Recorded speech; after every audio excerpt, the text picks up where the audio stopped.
With Ghost 1990, Demi Moore shattered every boundary of what Hollywood thought a woman could be, commanding over $12 million per film and becoming the highest paid actress in the world. Her face defined an era of power, beauty, and control. But behind the perfect body and diamond-cut confidence was a woman slowly falling apart. Haunted by childhood trauma, a collapsing marriage, and an addiction she tried desperately to hide. How did the world's most powerful actress become a prisoner of her own perfection? What truly happened inside that Beverly Hills mansion the night she collapsed, weighing barely 95 pounds? This video will uncover the full, never-before-told truth behind Demi Moore's rise, her ruin, and her resurrection. A story of fame, pain, and survival in the cruelest spotlight on earth. Before Hollywood ever touched her name, Demetria Gines was a ghost of a different kind. Drifting through motel rooms, chaos, and the constant sound of bottles breaking.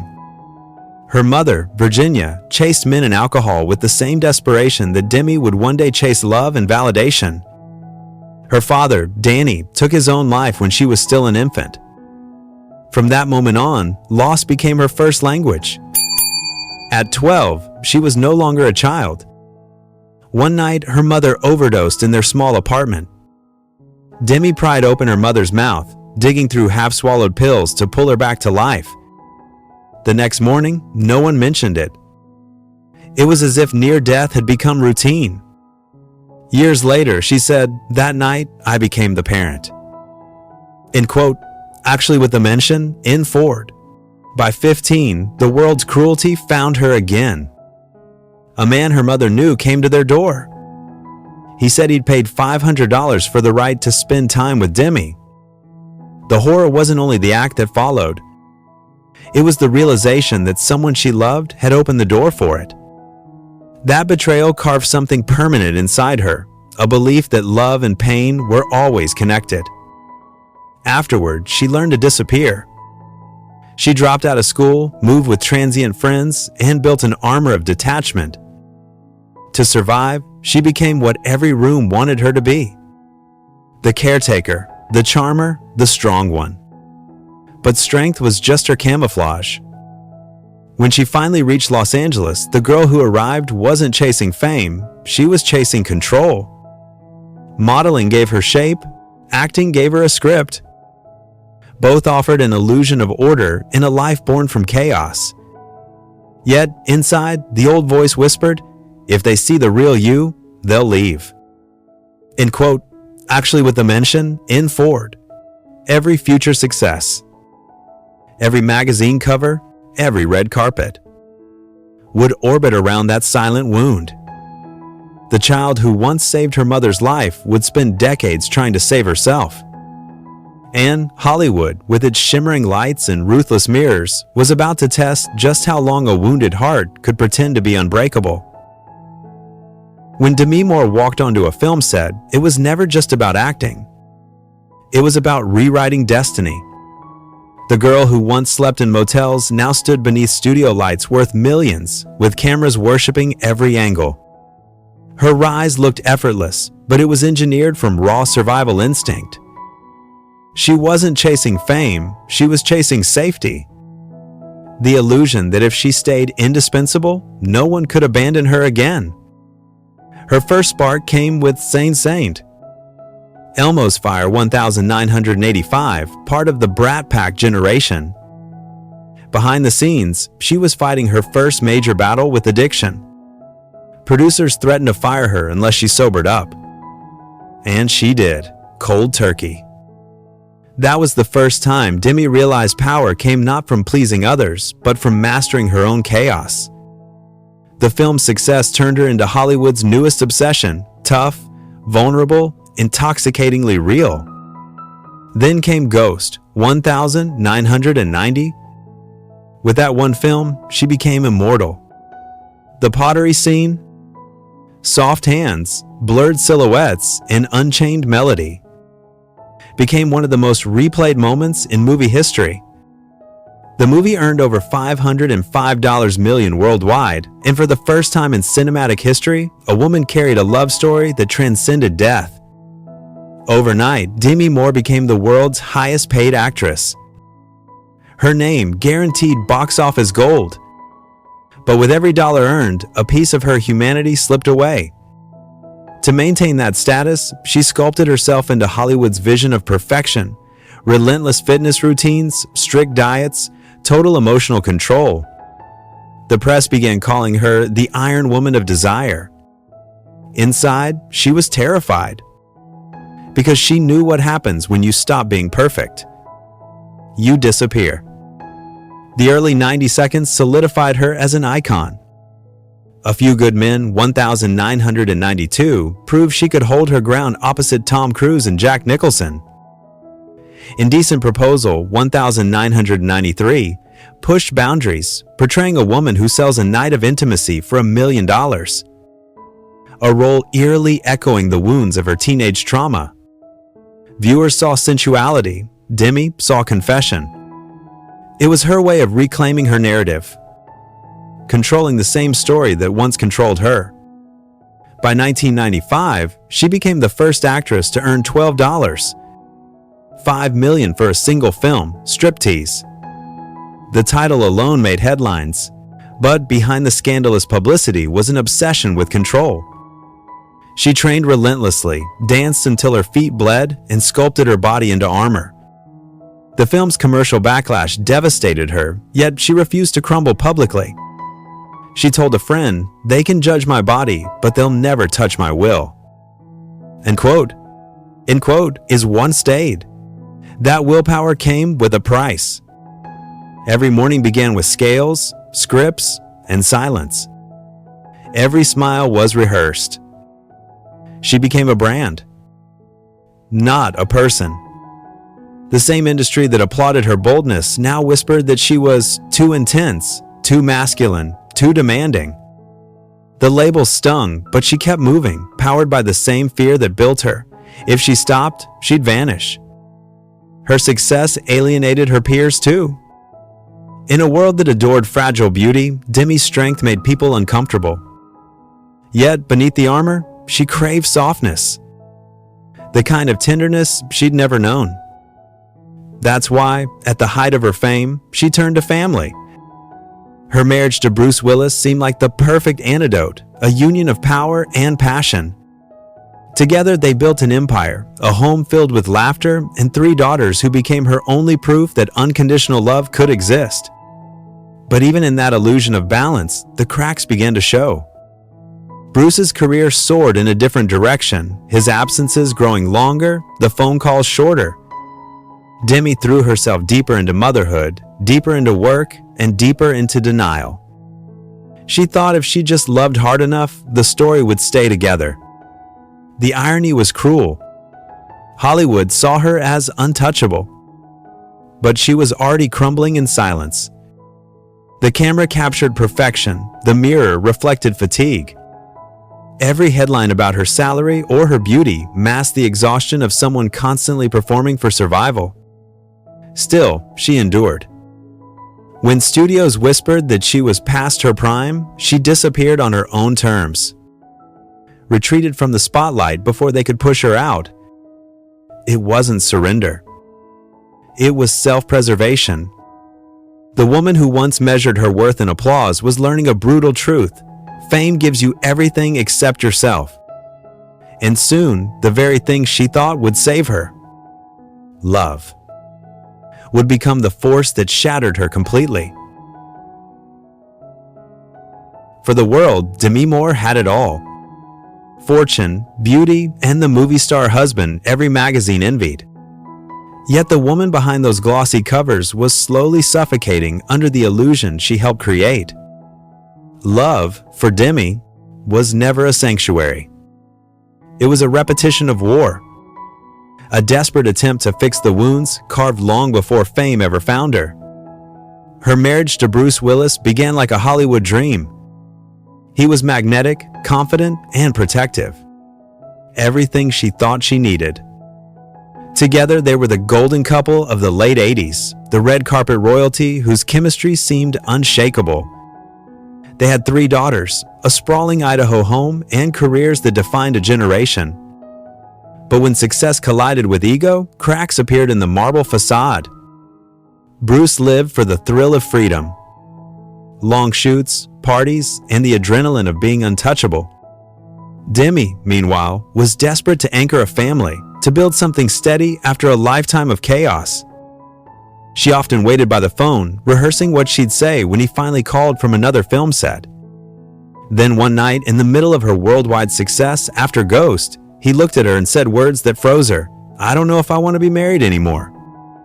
If you go in the world stannically bade claysing, if you go in the world saying indomited bide, that sentence didn't just end a marriage. It reopened every childhood wound she had tried to bury.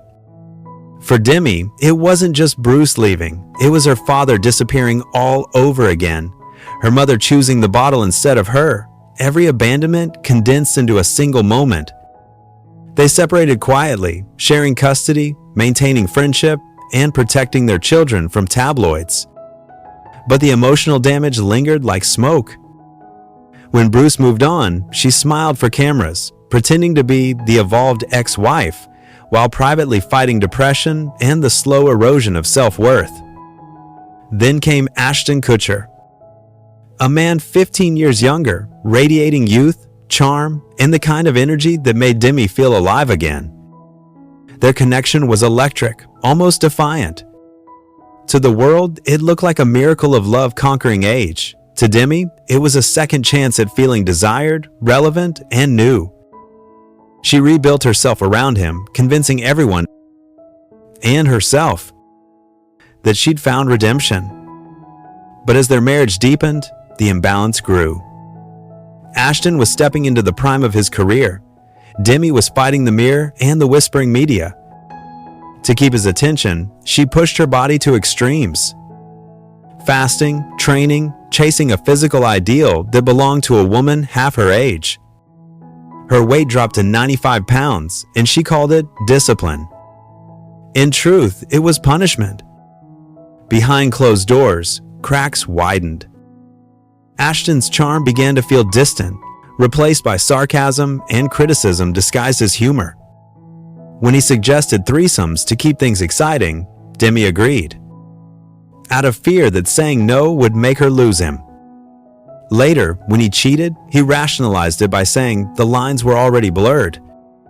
The cruelty wasn't in the betrayal itself, but in how easily it echoed her oldest belief, that love always comes with pain. As her emotional balance shattered, so did her sobriety. After nearly 2 decades clean, she began drinking again, mixing alcohol with Red Bull and sleeping pills. When she confronted Ashton about his infidelity, his response cut even deeper. "I don't know if alcoholism is a real thing." That sentence, dismissive, almost mocking, pushed her over the edge. From that point, she spiraled. Nights blurred into numbness, days into paranoia. Friends said she seemed like a ghost moving through her own mansion, detached from reality. Her daughters grew frightened, then distant. The very love she'd built her life around had become the mirror of her undoing.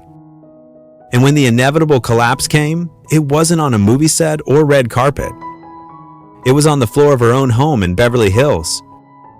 A 911 call, a body convulsing, a world watching. The tabloids called it a meltdown. But for Demi Moore, it was the moment her heart finally surrendered to the weight of everything she had tried to control. Fame, marriage, beauty, love. The headlines mocked her, but they missed the truth. This wasn't a story about vanity or failure. It was about a woman who spent her life trying to earn the kind of love that doesn't leave. And as the flashing cameras faded, Demi was left with only one question echoing through the silence. If love was never safe, then what is left to save me now? The night it all collapsed was supposed to be a celebration. Music, friends, a toast to survival. But inside Demi Moore's Beverly Hills home, celebration blurred into chaos. Her body convulsed, her breath stuttered, and her heart slowed. When paramedics arrived, they found the highest paid actress of the 1,990 seconds trembling on the floor, unconscious, weighing barely 95 pounds. To the outside world, it was another Hollywood overdose headline. To Demi, it was the body's final rebellion against a lifetime of pretending to be fine. In the sterile light of the emergency room, machines beeped and needles pierced her veins. One nurse later said she looked like a ghost wearing a beautiful disguise. In truth, she had been disappearing for years. One sip of vodka, one Vicodin, one sleepless night at a time.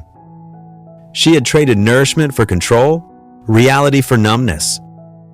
The woman who once earned $12 million per film now couldn't even keep herself upright. After the hospital, there was silence.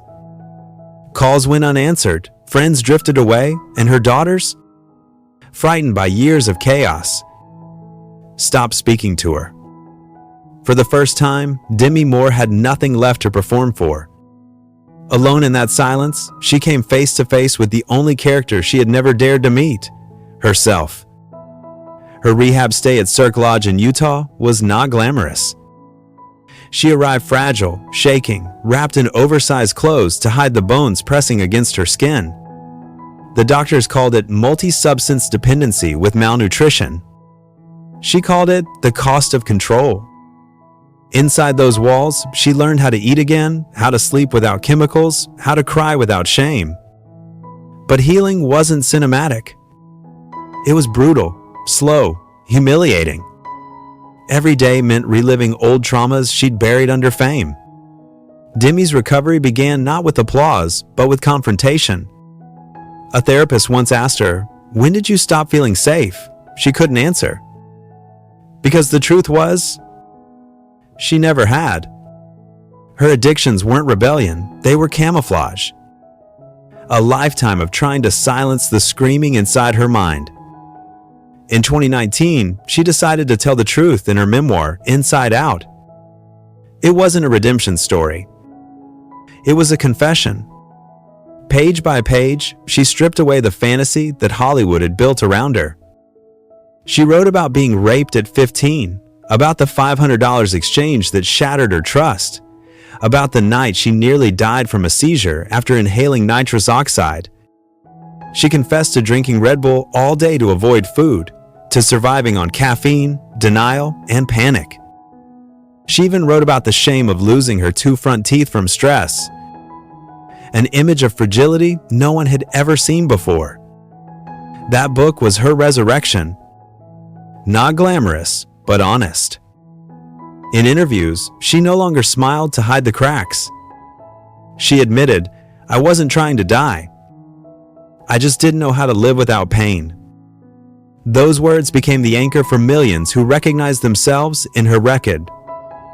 Her daughters, Rumor, Scout, and Tallulah, eventually came back. The reunion was messy, tearful, imperfect, but it was real. Rumor later said, "I didn't recognize my mom for years. When she came back, she wasn't Demi Moore, the movie star. She was just mom again." That sentence meant more than any box office record ever could.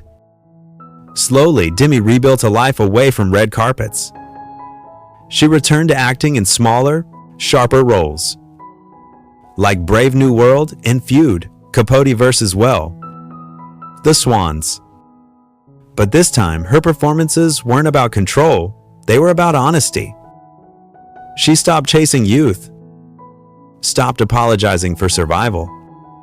In her 60s, she became an advocate for women confronting addiction, body image pressure, and ageism. The same forces that once tried to destroy her. In public appearances now, her hair falls naturally silver at the roots. There's no hunger in her eyes, only clarity. She often says, "You don't lose yourself all at once. It happens one compromise at a time." It's a warning, but also a guide. A reminder that healing doesn't mean returning to who you were, but becoming who you were meant to be. Her story exposes the dark equation Hollywood never admits. Beauty plus pain equals profit. Demi's fall revealed what happens when the industry feeds on insecurity until the performer becomes both product and casualty. Yet in breaking that cycle, she became more powerful than ever. Not as an icon, but as evidence that truth can survive the spotlight. Today, when asked about legacy, she doesn't mention Ghost, G, I Won, Jane, or the $1 million salaries. She talks about her daughters, about silence, about learning to forgive the child she once was. The same hands that molded clay with Patrick Swayze 3 decades ago now hold a gentler form of art. A life sculpted from scars, honesty, and grace. Her downfall was spectacular, but her resurrection, quiet, grounded, human, might be the most cinematic thing she's ever done. Because the real story of Demi Moore isn't about fame or failure. It's about a woman who finally stopped performing and found peace in simply being alive.